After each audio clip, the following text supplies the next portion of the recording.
ஃபியூச்சரில் இந்த அரசியல் எப்படி நகரணும்னா விஜய் வெர்சஸ் அண்ணாமலை, அதாவது பெரிய ஐடியாலஜிக்கல் ஸ்ட்ரென்த்து, ஐடியாலஜிக்கல் பர்ஸ்பெக்டிவ் இல்லாத ஒரு டிவிகே கவர்மெண்ட்டாக டிவிகே இருக்கணும்னு பாஜக விரும்புது.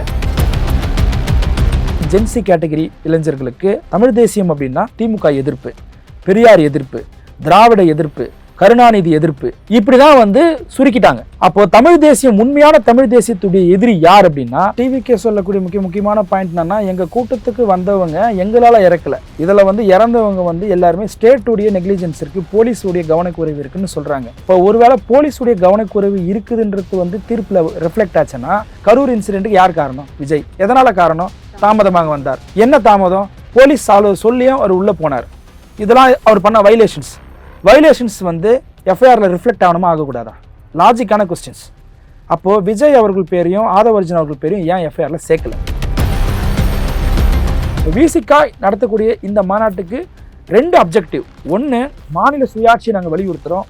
இன்னொன்று, உண்மையான தமிழ் தேசியம்னா என்ன அப்படின்றத இந்த ஜென்சி கேட்டகரிக்கு புரிய வைக்க வேண்டிய ஒரு தேவையும் இருக்கு. அது இந்த மாநாட்டில் எங்க தலைவர் பேசுவார். எந்த சமையலும் ருசி தேடும் ரகசியம் 20 ரூபாய். Sundaram home, Sundaram finance group. உங்கள் கனவு வீட்டினை சொந்தமாக்கிக் கொள்ளுங்கள். மாத சம்பளம் பெறுபவர்கள் மற்றும் தொழில் நிபுணர்களுக்கும் அவரவர் தேவைக்கேற்ப வீட்டுக்கடன் திட்டங்கள். இப்போ விசிகா தலைவர் மீது மக்களுக்கு இருக்கக்கூடிய சில கேள்விகளை நான் முன் வச்சு அதை நீங்க பதில் சொல்லியிருந்தீங்க. இப்போ இன்னொரு கேள்வி என்ன எழுது அப்படின்னா, விசிகா முழுக்க ஆதவ் கண்ட்ரோலுக்கு போயிடுச்சா, ஆதவ் தான் இயக்குறாரா அப்படின்ற ஒரு கேள்வி இருக்கு. அப்படிதான் இருக்கா? அப்படி இயக்க இருந்தாருன்னா இன்னைக்கு அண்ணன் வைகோ அவர்களை முந்தி அடிச்சுக்கிட்டு நாங்க கேடயமா நாங்க இருப்போம்னு எங்க தலைவர் சொல்லியிருப்பாரு. இந்த குற்றச்சாட்டு அமைச்சர் ஆதவர்ஜன் அவர்கள் எங்க கட்சியில் இருக்கும் பொழுதே வந்துச்சு. விசிகாவை ஒரு நல்ல ரேட்டு பேசி ஆதவர்ஜன் அவர்கிட்ட கொடுத்துட்டாங்க அப்படின்ற குற்றச்சாட்டுலாம் வந்தது. ராசா அவர்கள் அவர் மேலே நடவடிக்கை எடுக்கணும்னு எங்களுக்கு வெளிப்படையாக ஓப்பன் ஸ்டேட்மெண்ட்டே கொடுத்தாரு. நாங்கள் நடவடிக்கை எடுத்தோமா? நாங்கள் கட்சி ஒரு நாள் அவர் செய்கிறது தவறுன்னு சொல்லிட்டு அதுக்கப்புறமா எங்கள் தலைவராக தான் எடுத்தார். எந்த இன்ஃப்ளூயன்ஸும் அதில் கிடையாது. விஜய் அவர்களை நாங்கள் விமர்சித்த அளவுக்கு வேற யாருமே கடுமையாக விமர்சிக்கல. அப்போ நாங்கள் அந்த கண்ட்ரோல் இருந்தோம்னா நாங்கள் அதெல்லாம் செஞ்சுருப்போம்ல. இப்போ கூட அரசுக்கு எதிரான சில விஷயங்கள் நாங்கள் கருத்து தெரிவிச்சுக்கிட்டே இருக்கிறோம்.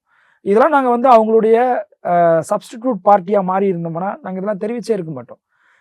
இது விசிகா என்னன்னா, முன்னெல்லாம் விடுதலை சிறுத்தை தலித் ஓட் பேங்கா, பணம் கொடுத்து வாங்கிடலாம்ப்பா, கோட்டரு பிரியாணி இதெல்லாம் கொடுத்து அந்த ஓட்டை பர்ச்சேஸ் பண்ணிடலாம் இப்படின்ற ஒரு ஒப்பீனியனை உருவாக்கி வச்சிருந்தாங்க. அது இல்லைன்னு முறியடிச்சு ஒரு தலித் அமைப்பு தேர்தல் அங்கீகாரம் வாங்கி இந்த அளவுக்கு அதிகாரத்தில் பங்கேற்றிருக்கிற அளவுக்கு நாங்கள் வளர்ந்துருக்கிறோம். இப்போ எங்கள் மேலே என்ன குற்றச்சாட்டு வைக்கிறாங்க? அது நவீன முறையில் வைக்கிறாங்க. ஆதவர்ஜனா கிட்ட நிறைய கேஷ் இருக்கு, விசிகா அங்கே போய் சரண்டர் ஆயிடுச்சு. இது அங்கே வச்சு இந்த குற்றச்சாட்டுல அந்த ஓட் பேங்க் மேலே வச்சு இந்த ஒரு குற்றச்சாட்டு இருக்குல்ல, அதுதான் விசிகாவுடைய கட்சி மேலே வேற மோட்ல வைக்கிறாங்க. அதெல்லாம் பேஸ்லெஸ் அலிகேஷன்ஸ். அது அப்படி ஏதாவது ஒன்று இருந்தால் அதை ப்ரூவ் பண்ணுங்கன்ற நான். இப்போ இதெல்லாம் எங்க மேல இருக்கிற வன்மத்தில் இருக்கக்கூடிய குற்றச்சாட்டு. இதை நாங்கள் கடந்து போகணும்னு நினைக்கிறேன். இதெல்லாம் ஒரு பக்கம் இருக்கு. இன்னொரு பக்கம் வீத லீடர்ஸ் அப்படின்னு சொல்லி ஒரு இயக்கத்தை ஆரம்பிச்சு அண்ணாமலை அவர்கள் பொள்ளாச்சியில ஒரு மாநாடு நடத்தியிருக்காரு. எதுக்கு எதிராக அப்படின்னா, போதைப் பொருள் இல்லாத ஒரு தமிழகத்தை உருவாக்கணும்னு சொல்லி. அந்த இடத்துல அவர் பேசிய வார்த்தைகள் என்னென்ன அப்படின்னா, சாதி மதம் இதெல்லாம் எல்லாரும் வீட்லயே வச்சுட்டு வந்துடணும் அப்படின்ற மாதிரி விஷயங்கள்லாம் பேசியிருக்காரு. இதற்கு முன்னாடி பாஜகவில் இருந்த அண்ணாமலையா இது அப்படின்ற மாதிரி கேள்வியெல்லாம் எழும்புது. உண்மையிலேயே இவர் மதசார்பற்ற ஒரு அணியை நோக்கி தான் போறாரா, அந்த விஷயத்தை நோக்கி தான் போறாரா அப்படின்ற ஒரு கேள்வி இருக்கு. நீங்க எப்படி பாக்குறீங்க இந்த வார்த்தைகளை? அண்ணாமலை பாஜகவுடைய மாநில தலைவரா இருந்த பொழுது பாஜகக்குள்ள யாரெல்லாம் கட்சியை சேர்ந்தாங்க? ரவுடி எலமெண்ட்ஸு, ஆள்கடத்தலில் ஈடுபட்டவங்க, சம்பரமர கடத்தலில் ஈடுபட்டவங்க, போதைப் பொருட்கள் கடத்தலில் ஈடுபட்டவங்க, இந்த மாதிரி மாஃபியா கேங்ஸ்லாம் பாஜகவில் சேர்ந்தாங்கன்ற குற்றச்சாட்டு இருந்தது. அதை உறுதிப்படுத்துனது யாரு? அக்கா தமிழிசை சவுந்தரராஜன். கட்சிக்குள்ளே இப்போ யாரோ வராங்க, யாரோ ரவுடி எலமெண்ட்ஸ்லாம் உள்ளே சேர்றாங்க அப்படின்றத ஓப்பனாகவே அவங்க பேசினாங்க. அப்போது இவர் பாஜகவுடைய தலைவராக இருக்கும் பொழுது இந்த போதை இல்லா தமிழகம், இந்த ரவுடி எலமெண்ட்ஸ்லாம் கட்சிக்குள்ள நான் சேர்க்க மாட்டேன் இதெல்லாம் அவர் கடைபிடிச்சாரா? கிடையாது. யார் மேலெல்லாம் சீரியஸ் சார்ஜஸ், யாரெல்லாம் ஹிஸ்ட்ரி சீட்டில் இருந்தாங்களோ அவங்கெல்லாம் பிஜேபியில் போய் சேர்ந்தாங்க. இதெல்லாம் எந்த காலத்தில் நடந்ததுன்னா, பாஜகவில் அண்ணாமலை தலைமையில் இருக்கும்போது தான் இந்த டிரான்ஸ்ஃபர்மேஷன்லாம் நடந்தது. 2வது, சாதியே கூடாதுன்னு பேசக்கூடியவன் தான் ஒரு நல்ல லீடராக இருக்க முடியும். சாதியை ஒழிக்கணும்னு பேசக்கூடியவன் தான் ஒரு நல்ல தலைவராக இருக்க முடியும். சாதியை வீட்டில் ஒழிச்சு வச்சுட்டு வாங்கன்னு சொல்கிறவங்க கூட ஒரு நல்ல தலைவராகவே இருக்க முடியாது. அது எப்படி சாதின்றது அதுக்கு ஒரு பிக்சர் இருக்கா? மதவாதம்ன்றதுக்கு அதுக்கு ஒரு உருவம் இருக்கா? அதை நம்ம உடம்புல இருந்து தனியாக கழட்டி வீட்டில் ஒழிச்சு வச்சுட்டு வர முடியுமா? அப்படி எதுவும் பாசிபிள்? அப்போ அது உன்னுடைய தாட் ப்ராசஸ்ல இருக்கு. உன் தாட் ப்ராசஸ் நீ எப்படி வீட்டுல பூட்டி வச்சுட்டு வர முடியும்? அது உன்னோட டிராவல் பண்ற ஒரு விஷயம். அப்ப சாதி எண்ணமே கூடாது, மதவாத எண்ணமே கூடாதுன்னு பேசக்கூடியவங்க தான் ஒரு தலைவரா இருக்க முடியும். சாதிய ஆதிக்க உணர்வு ஒழியணும், மதவாத ஆதிக்க உணர்வு ஒழியணும்னு பேசணும். இது ரெண்டுமே வீட்டுல ஒழிச்சு வச்சுட்டு நீங்க வாங்க அப்படின்னு சொல்லக்கூடிய லீடராகவே இருக்க முடியாது. இது மக்களை டைவெர்ட் பண்ணக்கூடிய ஒரு விஷயம். ரெண்டாவது, ரொம்ப முக்கியமான ஒரு சீரியஸான ஒரு இஷ்யூவா நம்ம இதை பார்க்க வேண்டிய தேவை இருக்கு. ஏன் அப்படி நான் சொல்றேன்னா, இப்போ தமிழ்நாட்டுல திராவிட பாலிடிக்ஸை உடைச்சிட்டாங்க. இந்த பைப்போல் பாலிடிக்ஸ் உடைஞ்சிடுச்சு. இன்னைக்கு டிவிகேன்ற ஒரு கட்சி எமர்ஜ் ஆயிடுச்சு. மக்கள் டிவிகே மேல ஒரு கான்பிடென்ட், அவர் விஜய் மேல ஒரு நம்பிக்கையில வாக்கு செலுத்தி அவர் தேர்ந்தெடுத்துட்டாங்க. இவங்க ஒருவேளை டிவிகே உடைய பர்ஃபார்மன்ஸ்ல ஒரு அதிருப்தி ஏற்பட்டு திருப்பி இந்த கிரௌடு விஜய் அன்பாப்புலர் ஆகும்போது இந்த கிரௌடு திருப்பியும் திமுகவுக்கு போயிடக்கூடாது, இந்த கிரௌடு திருப்பியும் அதிமுகவுக்கு போயிடக்கூடாது. அப்போ இந்த விஜய் அன்பாப்புலர் ஆகும்போது இந்த கிரௌடு ரிஃப்ளெக்ட் ஆகுது இல்ல, இதுக்கு ஆல்டர்னேட்டிவ் வேற யாரும் இல்லை, நான் தான் அப்படின்னு சொல்லி அண்ணாமலை அதை வந்து எடுத்துக்கிறதுக்கு ட்ரை பண்றாரு. அப்படிதான் நான் பாக்குறேன். நான் ஒரு ரீல்ஸ் ஒன்று பார்த்தேன். என்னன்னா, இந்த பக்கம் கரூர் இன்சிடென்ட்ல ஆம்புலன்ஸை உள்ள விடாம பிரச்சனை பண்ணக்கூடிய ஒரு வீடியோ இந்த பக்கம் ஓடுது. இந்த பக்கம் அண்ணாமலை வந்து இப்போ அவருடைய அந்த வீதி லீடர்ஸ் மீட்டிங்ல ஒரு பெண்மணியோட பேரை சொல்லி, உங்க அம்மா சீரியஸா ஆம்புலன்ஸ்ல இருக்கிறாங்க, 3வது ரோல இருக்கிறாங்க, இவங்க நீங்க எழுந்து போங்க அப்படின்னு சொல்றாரு. 3வது ரோல் இருக்கிறாங்கன்னு இவருக்கு தெரியுது. ஆள் விட்டு போயிட்டு போமான்னு சொல்லியிருக்கலாம்ல, அதை மைக்ல அனௌன்ஸ்மெண்ட் பண்றாரு. இப்போ இதை ஒரு பக்கம் ஓட விடுறாங்க. இங்க பாருங்க, விஜய்க்கு பின்னால் இருக்கிற கூட்டம் எப்படி நடந்துக்கிறாங்க பாருங்க, அண்ணாமலை பின்னால் இருக்கிற கூட்டம் பாருங்க எவ்வளவு டிசிப்ளினா இருக்கிறாங்க, சேரெல்லாம் அவங்களே கூட்டம் முடிஞ்சதுக்கு அப்புறமா எடுத்து அரேஞ்ச் பண்ணி வச்சுட்டு வெளியில போறாங்க அப்படின்னு இதை ஒரு டிசிப்ளினான ஒரு கிரௌடு மாதிரியும் அது ஒரு அன்டிசிப்ளினான கிரௌடு மாதிரியும் போர்ட்ரேட் பண்றாங்க. அதாவது விஜய் எப்படி வந்து டிஎம்கேக்கு மாற்று தாவேக்கான்னு சொன்னாரோ, இவர் வந்து தாவேக்காக்கு மாற்று நானு. இப்போ விஜய் கிட்ட கவர்மெண்ட் இருக்கு, அந்த கவர்மெண்ட் அன்பாப்புலர் ஆனா விஜய்க்கு ஓட்டு போட்ட அந்த கிரௌடு, அந்த ஸ்ட்ரென்த், அந்த ஓட் பேங்க் திருப்பியும் டிஎம்கேக்கு போயிடக்கூடாது. அப்ப அது யாருக்கு போகணும்? அண்ணாமலைக்கு போகணும். அப்படின்றதுனால ஆர்எஸ்எஸ் பிஜேபி உடைய திட்டம் இது. நீங்க சொல்றது அப்ப உண்மையா இருக்கும் அப்படின்ற பட்சத்துல விமர்சிக்கவே மாட்டாரு விஜய். விமர்சிக்கலையா அவரு? விஜய் விமர்சிக்க மாட்டாருங்க, நாங்க தான் விமர்சிச்சாகணும், நாங்க தான் விமர்சிப்போம். இப்போ நேரடியா பாஜகவுடைய தொடர்பு இதுல இல்லைன்னா, பாஜக ஒரு மாநில தலைவருக்கு கொடுத்த Z+ பாதுகாப்பை திரும்ப பெறணுமா இல்லையா? இப்ப வரைக்கும் அந்த Z+ பாதுகாப்பை அவங்க திரும்ப பெறல. ரெண்டாவது, ஒரு கட்சிக்குள்ள ரெசிக்னேஷன் லெட்டரை நம்ம ஓப்பனா வந்து சோசியல் மீடியால போட்டு வெளியில வரலாம், யாரும் அது கண்ட்ரோல். இப்ப நீங்க குமுதம்ல ஒர்க் பண்றீங்க, இதுல இருந்து நீங்க ரிசைன் பண்றீங்கன்னா இது ஒரு அத்தாரிட்டி, நீங்க ப்ராப்பரா கொடுத்துட்டு தான் வெளியில போகணும். பட் பொலிட்டிக்கல் ஆர்கனைசேஷன்ஸ் அப்படி கிடையாது. இவர் போவாராம், டெல்லியில போய் உட்காந்து அமித்ஷா மோடியை பார்த்து சந்திச்சு பேசுவாராம், இவர் அவங்க ஒப்புதலோட இவர் வந்து வெளியில வருவாராம். அவங்க Z+ பாதுகாப்போட இவருக்கு கட்சி ஆரம்பிக்கிறதுக்கு இவர் அலோவ் பண்ணுவாங்களாம். இது ஒரு வலதுசாரி தன்மையோட ஒரு அரசியல் கட்சி தமிழ்நாட்டில் உருவாகணும். அது யாரை கவுண்டர் பண்ணணும்னா விஜயை கவுண்டர் பண்ணணும். ஃபியூச்சர்ல இந்த அரசியல் எப்படி நகரணும்னா விஜய் வெர்சஸ் அண்ணாமலை. அதாவது பெரிய ஐடியாலஜிக்கல் ஸ்ட்ரென்த், ஐடியாலஜிக்கல் பர்ஸ்பெக்டிவ் இல்லாத ஒரு டிவிகே கவர்மெண்டா டிவிகே இருக்கணும்னு பாஜக விரும்புது. இந்த பக்கத்துல அண்ணாமலை. அப்போ இந்த பைப்போல் பாலிடிக்ஸ்குள்ள தமிழ்நாடு கொண்டு வந்துட்டோம்னா தமிழ்நாட்டுடைய இந்த எல்லா ஸ்ட்ரக்சரையும் மாத்திடலாம். இல்ல சார், பாஜகல இருந்து விலகி பிடிக்கிறேன்னு சொல்லி தான் வெளியே வராரு. நான் ஓரம் கட்டப்பட்டேன், அங்க வந்து ஒதுங்கி ஒரு இடத்துல இருந்தேன், நான் எலெக்ஷனுக்காக என்ன இருக்க சொன்னாங்க, நான் இருந்தேன், அங்க வந்து முழு அர்ப்பணிப்பை கொடுத்தேன், வெளியே வந்துட்டேன் அப்படின்னு சொல்றாரு. வெளியே வந்துட்டு அவருடைய எண்ண ஓட்டங்களுக்கு ஏற்பட்டபடி உண்மையான சமூக நீதி அரசியல்னு பேசுறாரு. நான் சொல்றேன், அண்ணாமலை அவர்கள் ஆணவ கொலைக்கு தனி சட்டம் வேணும் சொல்லுவாரா? இஸ்லாமியர்களுடைய இடஒதுக்கீடு ஆதரிச்சு பேசுவாரா? இதெல்லாம் பேச மாட்டார். அப்ப இந்த கோர் பாயிண்ட் இருக்குல்ல, இந்த இடதுசாரி அரசியலை வந்து பேசக்கூடியவர் அண்ணாமலை கிடையாது. அவர் தன்னை ஒரு நேஷனலிஸ்ட்னு சொல்லிக்கிறாரு. நேஷனலிஸ்ட்னு சொல்லிக்கக்கூடியவங்க திராவிடத்துக்கு எதிரானவங்க. அதை தான் நாங்க வந்து எக்ஸ்போஸ் பண்ண விரும்புறோம். தமிழ் தேசிய மாநாடுடைய அப்ஜெக்டிவ் அதுதான்.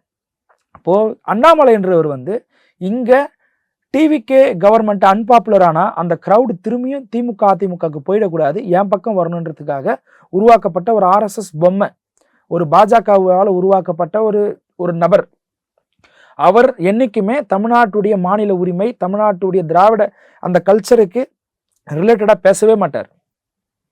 அதனாலதான் சொல்ற சாதி உணர்வு மத உணர்வு வீட்டில் வச்சுட்டு வாங்கன்னு சொல்றாரு.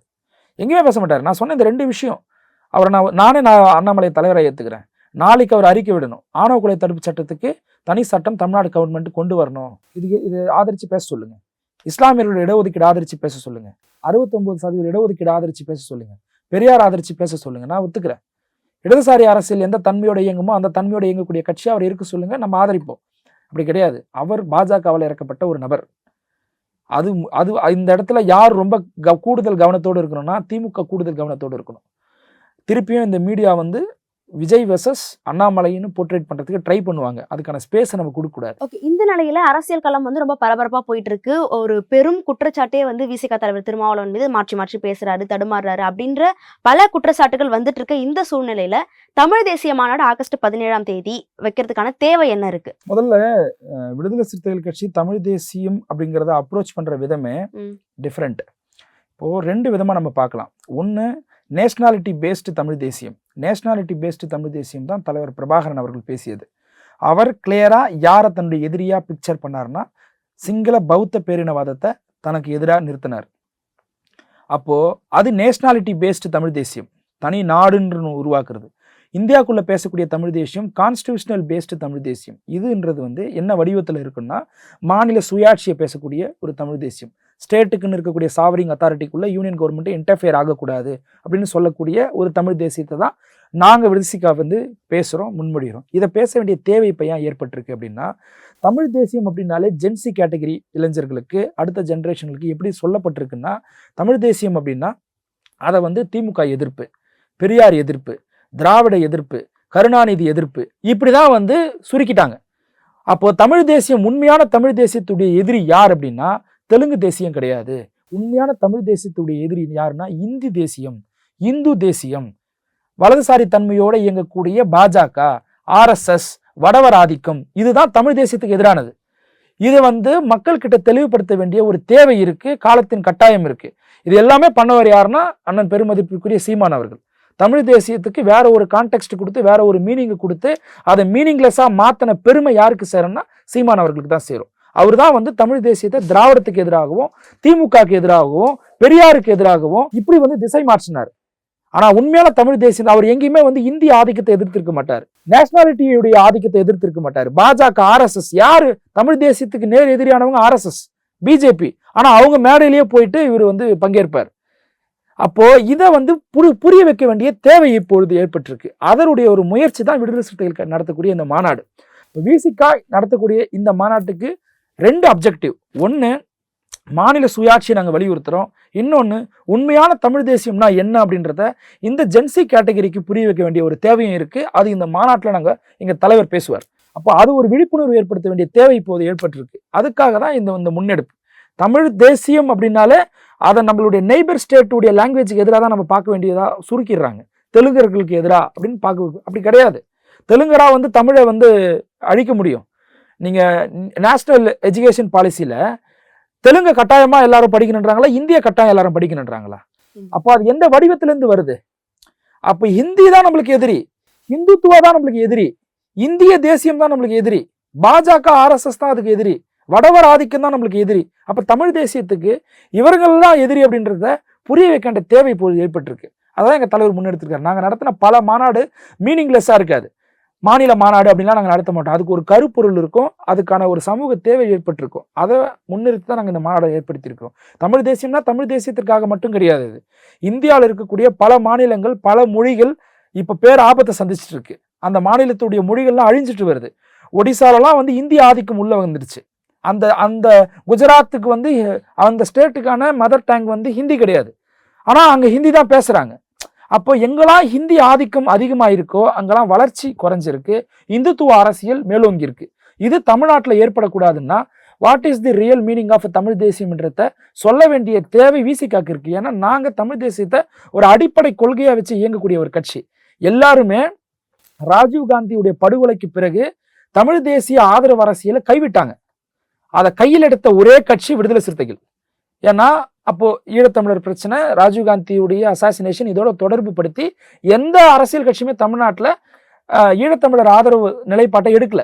ஆனா அந்த கிரைசிஸ்ல அதை போய் கையில் எடுத்து பேசின ஒரு கட்சி விடுதலை சிறுத்தைகள். நாங்கள் தான் பேசணும்.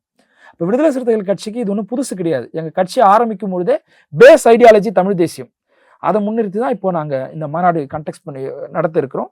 இதெல்லாம் இன்னும் பல விஷயங்களை இளைஞர்கள் தெரிஞ்சுக்க வேண்டிய, இளைஞர்களை அரசியல்படுத்த வேண்டிய பல கூறுகளை எங்கள் தலைவர் பேசுவார். ஓகே சார், நிறைவாக தாவேகாவோட சேர்ந்து இருக்கீங்க அப்படின்னும் போது அமைச்சர்கள், அதான் முன்னாடியே நீங்க சொன்ன மாதிரி மனுக்கள் மட்டுமே கொடுத்துட்டு இருந்தோம், இன்னைக்கு மனுக்களை வாங்கி செய்யற இடத்துல இருக்கும் அப்படின்னு சொல்லியிருந்தீங்க. என்னென்ன செய்யலாம்னு திட்டங்கள் வச்சிருக்கீங்க? இந்த விஷயங்கள்லாம் நாங்க பிரியாரிட்டியா பண்ணணும், கண்டிப்பா வந்து பண்ண வேண்டிய தேவை இருக்கு அப்படின்ற மாதிரி. அதாவது தனி தொகுதிகளுடைய நோக்கமே என்னன்னா, செப்பரேட் கான்ஸ்டிடியூன்சிஸ் உடைய நோக்கமே என்னன்னா, தலித் பழங்குடியின மக்களுடைய பிரச்சனைகளை வித்தவுட் காம்ப்ரமைஸ் நீங்க வந்து சட்டமன்றத்திலும் நாடாளுமன்றத்திலையும் பேசணுன்றது தான்.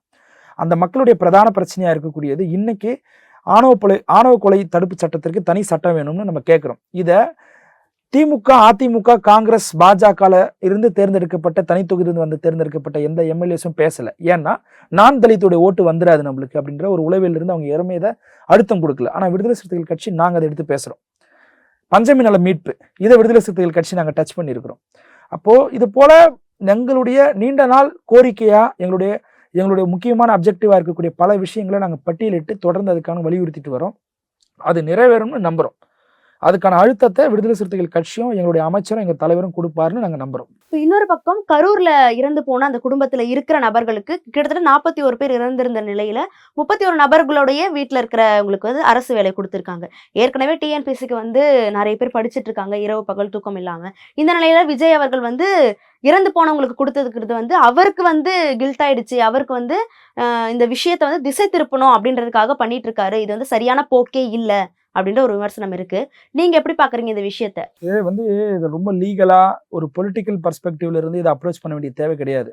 விக்டிம் பர்ஸ்பெக்டிவ்ல இருந்து பார்க்க வேண்டிய தேவை இருக்கு. அவங்க எல்லாம் சாதாரண மக்கள், என்ன பேக்ரவுண்ட்ல இருந்து வந்திருக்கிறாங்க, எக்கனாமிக்கலி சோஷியலி ரொம்ப வீக்கர் செக்ஷன் கேட்டகரிஸ் தான். அவங்க இறந்த 41 பேருமே யாருமே ரொம்ப இருக்கப்பட்டவங்களோ பொருளாதாரத்துல கல்வியில ரொம்ப மேலோங்கிய சமூகத்திலிருந்து வந்தவங்க எல்லாம் கிடையாது.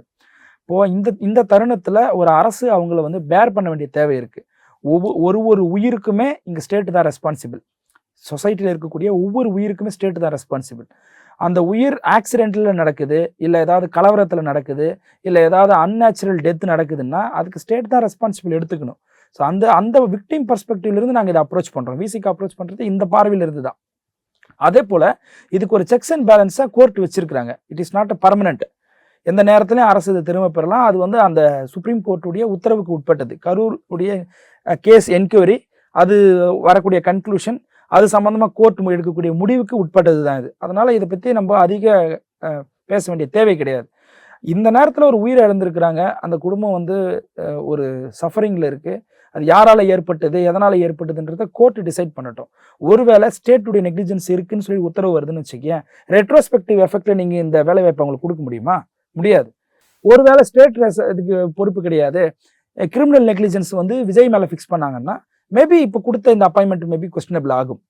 அது நீதிமன்ற தீர்ப்புக்கு உட்பட்டது. அதை வந்து இந்த நேரத்தில் விக்டிம் பர்ஸ்பெக்டிவ்ல அதை அப்ரோச் பண்ணுன்றதுதான் விசிகாவோட நிலைப்பாடு. இல்ல, அது கரெக்ட் தான், அதுக்கு எல்லாருமே உடன்படுறாங்க. ஆனா அதுக்கு வந்து நீங்க பணமா கொடுத்துட்டீங்க, மறுபடியும் அரசு வேலையும் அவங்களுக்கு கொடுக்குறீங்க அப்படின்னும் போது இது வந்து ஒரு கலாச்சார மாற்றத்துக்கு வழிவகுக்காதா? நீங்க வந்து ஒரு கட்சி கூட்டத்துக்கு வந்து இறந்து போனாலே அரசு வந்து வேலை கொடுத்துரும் அப்படின்ற ஒரு போக்குக்கு தள்ளாதா? ஏற்கனவே வந்து வேட்பாளர்களை பார்க்காம விஜயோட முகத்தை மட்டுமே பார்த்து ஓட்டு போடுற அந்த கலாச்சாரத்தை உருவாக்கிட்டாரு.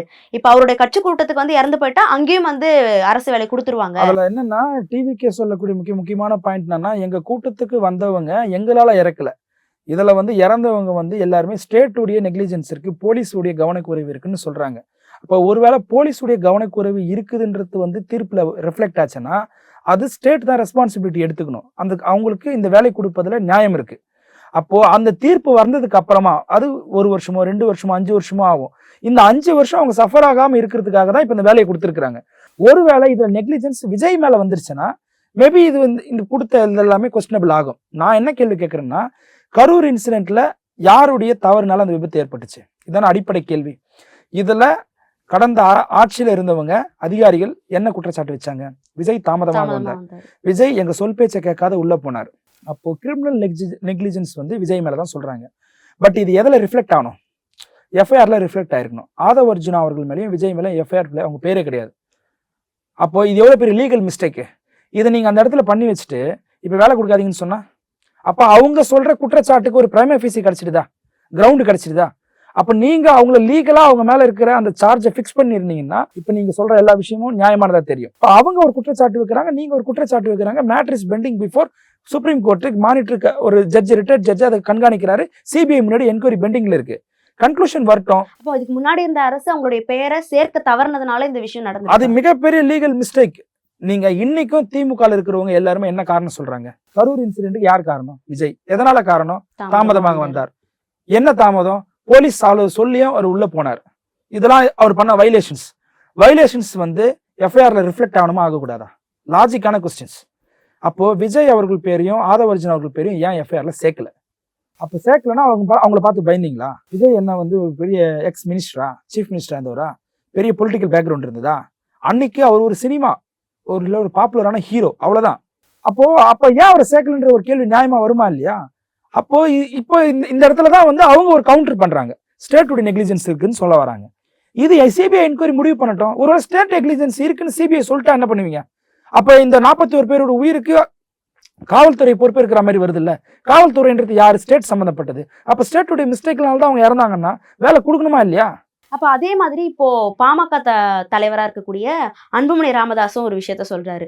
இந்த மாதிரி ஏற்கனவே வன்னியர் சாதி இடஒதுக்கீடு கேட்கும் போது ஒரு போராட்டத்துல காவலர்களால சுட்டுக் கொல்லப்பட்டாங்க கிட்டத்தட்ட எங்க சமுதாய மக்கள். அவங்களுக்கும் அப்போ குடும்பத்துல இருக்கும் வேலை கொடுப்பீங்களா அப்படின்ற ஒரு கேள்வி வைக்கிறது. இது நியாயமானதானே இருக்கு? இது நியாயமான கேள்விதான். இதை கன்சிடர் பண்ண வேண்டிய தேவையும் இருக்கு. ஆனா கடந்த திமுக ஆட்சியில அந்த இறந்து போனவங்களுக்கு எல்லாருக்குமே ஒரு மணிமண்டபத்தை கட்டினாங்க. அந்த மணிமண்டபத்துக்கு இது வரைக்கும் அன்புமணி ராமதாஸருடைய பாதம் அந்த மணிமண்டபத்துக்குள்ள படக்கூட இல்லை, உள்ள போய் பார்க்க கூட இல்லை. யாருக்காக அதை கட்டினாங்களோ அதை பாராட்டி ஒரு வார்த்தை கூட அவர் பேசல. அப்போ அவங்களுக்கு எல்லாருக்குமே அவருடைய நடத்தக்கூடிய சட்டக்கல்லூரி அதில் வந்து நான் ஃப்ரீயாக வந்து எல்லாருக்குமே நான் வந்து சீட்டு கொடுப்பேன்லாம் அவங்க ப்ராமிசஸ்லாம் கொடுத்தாங்க. அதெல்லாம் கொடுத்துருக்குறாங்களா அப்படின்றதெல்லாம் கேள்வி கேட்க வேண்டிய இடத்துல இருக்குல்ல. அப்போது அவர் தன்னுடைய குடும்பத்தை எம்பவர்மெண்ட் பண்ணிக்கிறாரு அரசியலில். அவர் வந்து உண்மையான கன்சர்ன்ல இருந்தாலும் அதை பேசலை. அப்படி பேசியிருந்தாருன்னா ஒரு கமிஷன் அமைச்சு அந்த கமிஷனுடைய ரிப்போர்ட்டின் அடிப்படையில் வன்னியர் இடஒதுக்கீடு அதிகரிச்சிருப்பாரு. அவசர கோலத்தில் கடைசி நேரத்தில் போகிற போக்கில் ஒரு ஜிஓ பாஸ் பண்ணிட்டு போய் அந்த ஜிஓ எந்த விதமான பேக்கப்பும் இல்லாமல் தொங்கிட்டு இருந்தது தான் நீதிமன்றத்தில் ஜுடிஷியல் ரிவ்யூவில் விழுந்து போச்சு.